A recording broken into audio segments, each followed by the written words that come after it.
Charles, we've got a Canadian trade war underway, but I'm not sure I understand exactly what the implications of that are. How are you today?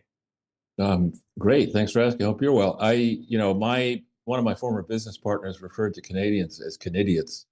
And, this guy, Carney, is clearly a globalist puke. Um, the manner in which he was installed as Prime Minister of Canada, previously serving as governor of the English Central Bank, the Bank of England. He's a Goldman Sachs alumnus. He's barely Canadian. And he's clearly doing the bidding of the globalists and the Chinese. Um, so this is a man who has surrendered to globalism, who believes that his reward in his political afterlife will probably be another high position at the UN or elsewhere. That he and his family might get sinecures from the Chinese and other globalist loving operations. But as far as the people of Canada are concerned, um, Canada is a cold mess.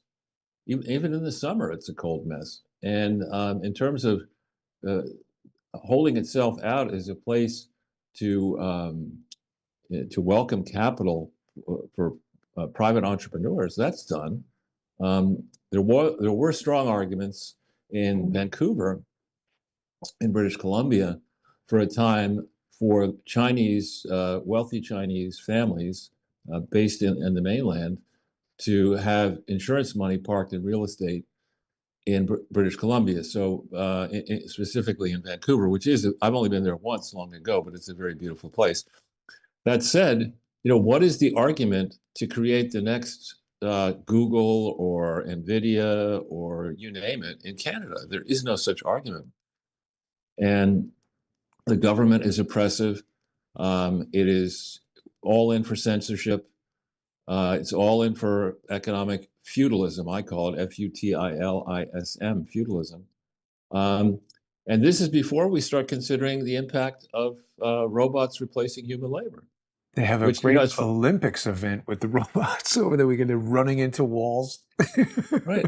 And it's kind of like, I'm aware of somebody who had a very high level position at a big publicly traded company who was concerned. He would avoid going to meetings out of fear that somebody would notice that he had this high position, but he really wasn't doing anything. And that's kind of Canada. I mean, Canada is in the G7, I believe. There are there's Canadian participation in many multilateral organizations at a higher level than they deserve. And why should Canada have a disproportionate say in global anything? It's a large country in terms of territory. It has a lot of fresh water. It does have a stake in the Arctic treaties, I would argue, but beyond that, uh, they're an amazing pain in the ass. The government, in particular, the Quebec government. Carney apparently gave some speech. I sent you the Zero Hedge piece responding to Trump's tariffs in French. Like the French-speaking Canadians are a tiny percentage of the total country. And you look at that country and you say, this is there, but for the existence of the actual border, is a country that should be broken up. If the French want to have, this is what happens when you have aggressive minority viewpoints, trying to enforce that viewpoint on the majority. If the French-speaking people of Canada want to have a place where everybody speaks French, okay, form your own new nation. Isn't it And called good luck. France?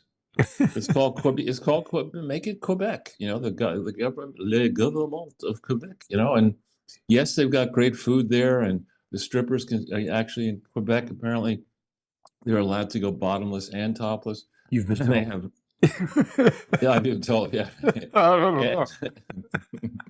and, and the liquor taxes I think are either higher or lower than average, but whatever it's not a place that's ever going to attract, it's never going to compete in the pre-existing world of industrialization, let alone the one going forward. I started to tell the story. Here I am in Thailand, in southern Thailand, and I should report to people, by the way, if you're seeing reports of bombings in southern Thailand, they're not where I am yet, and they're unlikely, I hope, to be here. But so I'm safe. But in the airport, in the various stores around here, in the fast food restaurants in remote southern Thailand, there's they replace cheap workers with machines. You've got robots, cleaning machines, vacuuming the airport in Phuket and Hat Yai and elsewhere, and that's now. The arguments that Carney is supporting and the globalists are supporting to promote public sector workers at high pay with no accountability, pensions that you can't get in the private sector. That's just destroying any argument to bring forward-looking capital into Canada. So, I mean, the guy, I don't know what he thinks he's doing. I would guess somehow he's being paid a lot of money. But Zero Hedge has a piece asking the question: has Canada signed its death warrant, economic death warrant? And I sent you the one-word answer: yes. Just replace Canada with robots. Yeah, make it. It's sad. Do they have It's really. skiing robots yet? Crash into things on skis? I'm sure they'll come up with that too. But in terms of, I remember I made the mistake once of going into Canada, and it said on a business trip, and they said, do you have any business materials with you? And I thought what that meant, I had presentation materials, and I thought I had to go through this line. The third degree that I was given by some asshole, in customs over what's this piece of paper? Why does it say this? Listen, I voluntarily went through this line. This is a private business negotiation. Nothing has happened yet, formally or legally. It's just a discussion. So there's a very negative attitude in Canada. And you think about that. I mean, how many businesses succeed where, for consumer goods, Canada, 33%, the magic 33, of Canada's exports of consumer goods go to the United States. So we're their largest customer. Where has it ever worked in business that what you do is you persecute punish your largest customer, right? I mean, and why should we tolerate this anymore? I think Trump should go for it. I'd raise it to 500%. Well, but if they so don't. Charles, but what do you anticipate? Because I think most people we hear about this and it's like, okay, but what's going to happen now to us as American consumers as a result of this? Is prices higher? People have options, right? If you really need to buy, I don't even know if Molson's is owned by Canada anymore, but if you need to buy a Canadian product and the price of it goes up a lot, guess what? There are other beer companies. Yeah, I mean, There, nobody really cares about it's not Molson. right. I mean, and more to the point, it's kind of Canada is following in the UK's footsteps here. Is really cheesing me off, right? I mean, why? What have we done to deserve this kind of treatment by a country that should really be, waking up every morning and saying, how can we make sure that America is still welcoming the vast amount of Canadian goods that we sell to the American consumer? By the way, there are also, for a long time in Canada, there have been unfair trade practices going back a long time. I think of paper, on timber, on other products, where to protect Canadian local industries, they punish American companies trying to export into Canada. I really would start by saying, you know what, Canada, you're in the shit seven. Forget about the G7. You're out. You're not coming. That would Just be a if you great want to have a G7, coalition. okay, here's a simple choice. You have a G7 meeting. If Canada is still a member, we're dropping out. Then what are you going to do? Talk to France and Germany about how to uh, build up your military might to start World War III? I mean, this is really. I mean, Carney has, I'm sure, the McGill University Faculty Lounge and other leading universities worldwide are applauding what Carney is doing, standing up to Orange Man, who's bad. But I mean, he's really it's beyond.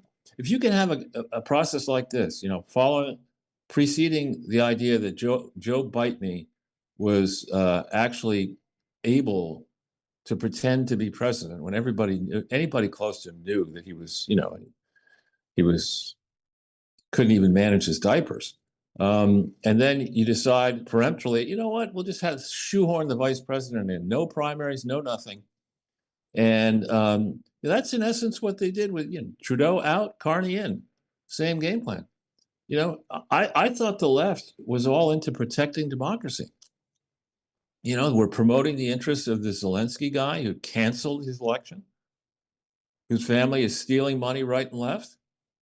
The Canadians are all in for that. They're all in for forever war in Ukraine, in part because many Bandera supporters, Stefan Bandera supporters, were taken out of Ukraine, out of the Soviet Union, and spirited into Canada. So there's a very heavy diaspora of Ukrainian Canadians that are all in promoting this war. I mean, I think we just have to wake up and understand that where in the past Canada and U.S. had very strong, positive, mutually beneficial relationship, that's over.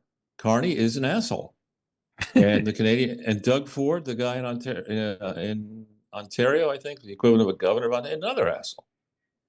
Carney, according to the New York Times, says Canada is at war with the U.S. I mean, how's that going to go? Not well. Not well. Powerful speech, they say in the New York Times. Of course, the New York Times. It's a Joe Biden red special. Right. The New York Times, the paper that always sides with against America's better interests. Any chance they have at this point to obstruct Trump, to characterize moderate conservatives as far-right extremists. Meanwhile, one of my children's friends was working in the New York Times and explained the process by which they put the paper to bed. There's a big room. It's kind of like a trading floor, and all the people who are competing for space on the front page and elsewhere, are yelling and screaming and pushing and trying to get as much. And they will invite friends of the paper in to witness that.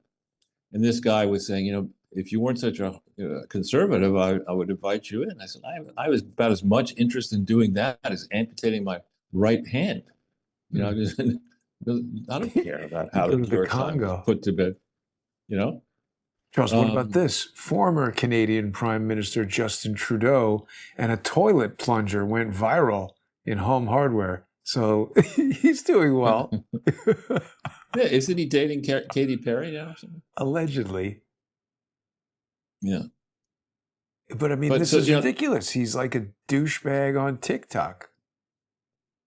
Right, but if you think about it, the great American experiment, which was copied by other countries, was to rid in America to lift off the yoke of what people believed was a despotic king and a despotic parliament that was trammeling the rights and freedoms of residents on the American mainland.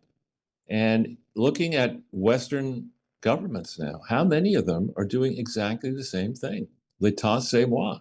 This Carney has decided that in his imperial wisdom that this makes sense for him. Apparently the trade talks were close to a compromise, and he said, fuck you.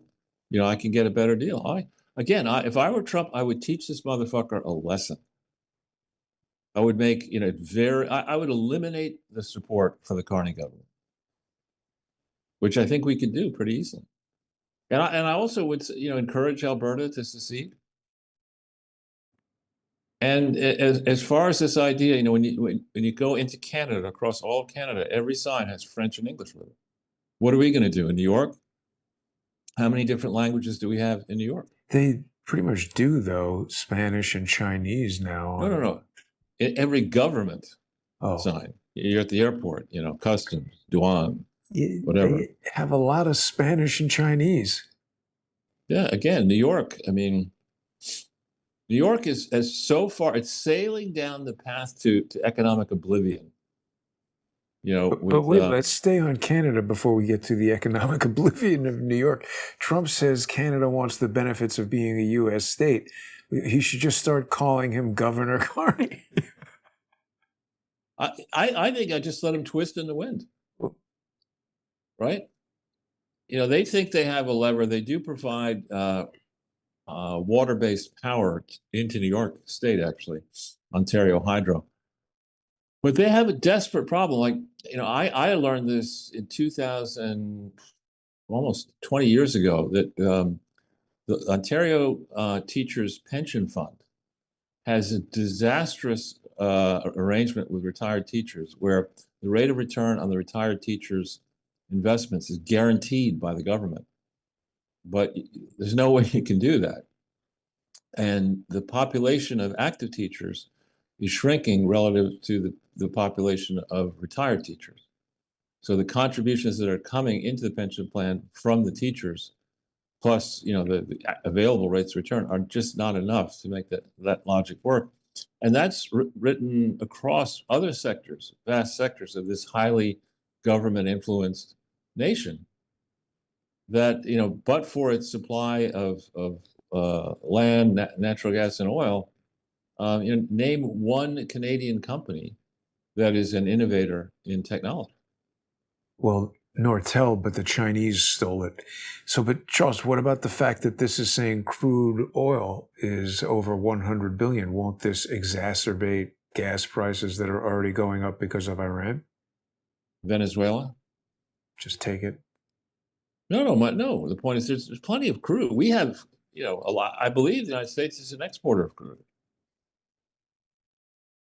So I mean, Why are we again, importing crude oil from Canada if we're exporting crude oil from the United States? Doesn't make sense. it does. You can do both, but we're net an exporter.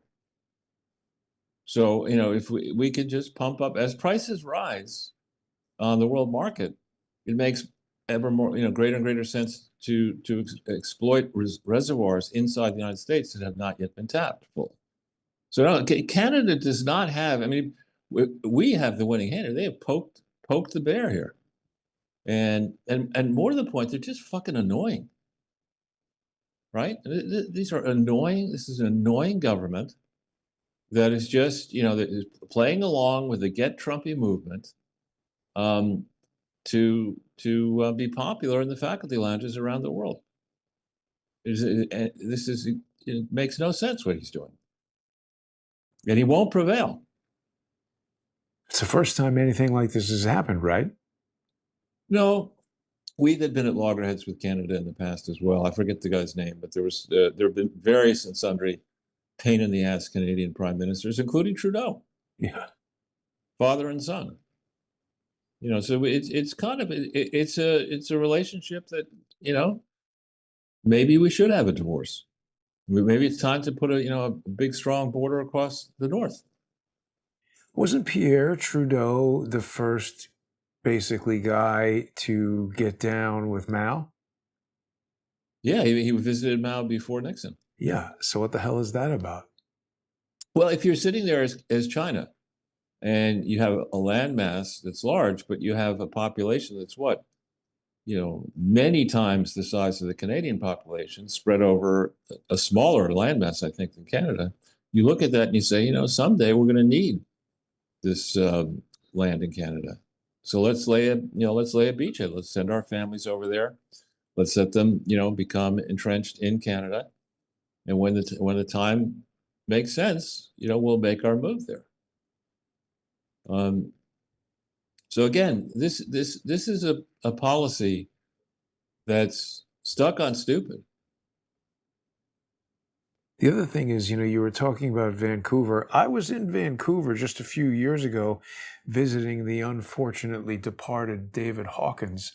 And I don't know, sometimes, like I remember in 2007, just walking around this neighborhood, I was like, there's an awful lot of bank branches around here. Right. And then the whole thing exploded. In Vancouver, I was like, what the hell is with all these Chinese insurance companies? Like, what is that? But then here we have this thing, which is saying Chinese triads, which is the mafia, launder billions through Vancouver buying luxury real estate and cars. Right. So, yeah, it's basically a very dangerous situation there, and there's similarly a dangerous situation in the south in Mexico, where that country, I think, is heavily influenced by drug cartels. Unfortunately, XF and our military are trying to take them out, but I think they have very substantial influence over the government of Mexico. So, we have problems inside our borders. We have problems with our, the geographically closest two neighbors, large neighbors. And frankly, I think good on Trump for staying firm here. Well, Mark Carney specifically said that, Canadian sovereignty is off the table or something like that. I don't know. Well, We'll have to see what Trump is going to do. well, when you have to say that, it should go. It's like it's obviously an issue. I mean, if you were to break apart Canada just without regard to the law and just focus on economics and say, all right, what is Canada? What is the economic proposition of Canada? People like to say that Russia is a gigantic gas station, with some ancillary Masquerading as a businesses. country. Yeah. Right, and that's Canada. It actually has oil and gas and also minerals and mining. But beyond that, and that those sectors can produce a fair amount of positive returns economically speaking, assuming they are environmentally responsible in the way they take the resources out of the ground and water. But the balance, I mean, you've got banking. There's no really significant bank in Canada compared to American banks, um, nor will there ever be one, because in Canada the population is so small that they can't get the kind of free deposits that you get in America at J.P. Morgan from people putting money in their checking accounts. We're 10 times the size in population of Canada. Hmm. So, what else do you have there? If you're a Canadian student, why would you want to stay in Canada other than maybe you have family there? But, given a chance, if you're somebody in tech, um, you want to roll with Elon Musk. You don't want to roll with, whoever's the tech genius in Canada. As for venture capital and private equity, I don't think there's much up there. Um, so what do you have bureaucracy at the wazoo. You want to be a servant, you can do that. You want to be a ski instructor, you can do that. Play hockey. But I mean, it's a backward-looking economy. At least China is trying to modernize. Well, I mean, isn't it true if we just basically took over Alberta, we could have all the gas and also the cattle ranching? So you don't need the rest of Canada. There's some sort of beef over beef. Trump is announcing a move to lift ground beef tariffs to lower prices. But of course, people are And, pissed. and Somebody asked him, domestic beef producers are unhappy. But anyway, again, if you're sitting there and the American economy is heavily leveraged, which is a problem, 40 trillion now in debt. But it is a gigantic economy. And it does have an Elon Musk and people like him, people who literally are at the forefront of private sector economic activity and history. Who's going to stand toe to toe with Musk in Canada? who's that Weasley guy who's friends with Bill Clinton from Toronto Dominion Bank? Frank. Frank Schuster is not Yeah. exactly a tech titan. No, Schuster. He's got no juice, Charles. Well, we still have a lot more to talk about. I want to show you something interesting that I've discovered within the Cash Foundation. We should start calling it the Cash Money Foundation because that's really what it is. But we're going to be continuing in the First Amendment Forum. People can join us there on crowdsourcethetruth.substack.com and subscribestar.com and patreon.com/crowdsourcethetruth. I did a whole show earlier about Kash Patel's country music sensation girlfriend and her possible lawfare against Sam Parker, who's a guy I really don't care for. Here's Canada in the robot Olympics, Charles. Falling flat in there. Look at take it out on a stretcher. That's art imitating life. It's crazy. The robot Olympics, it seems every single robot explodes at the end. So they run along. One of them beat Usain Bolt, but Really? yeah, they can run very fast, but they cannot stop, which is why they have to end by crashing. Oh, this one's just doing a little dance. That one stopped. I don't know, weird. Just stopped and do a little dance there in the middle of the race. Robots are still a bit crazy, but we'll be back in less than 5 minutes. Stay with us, everybody.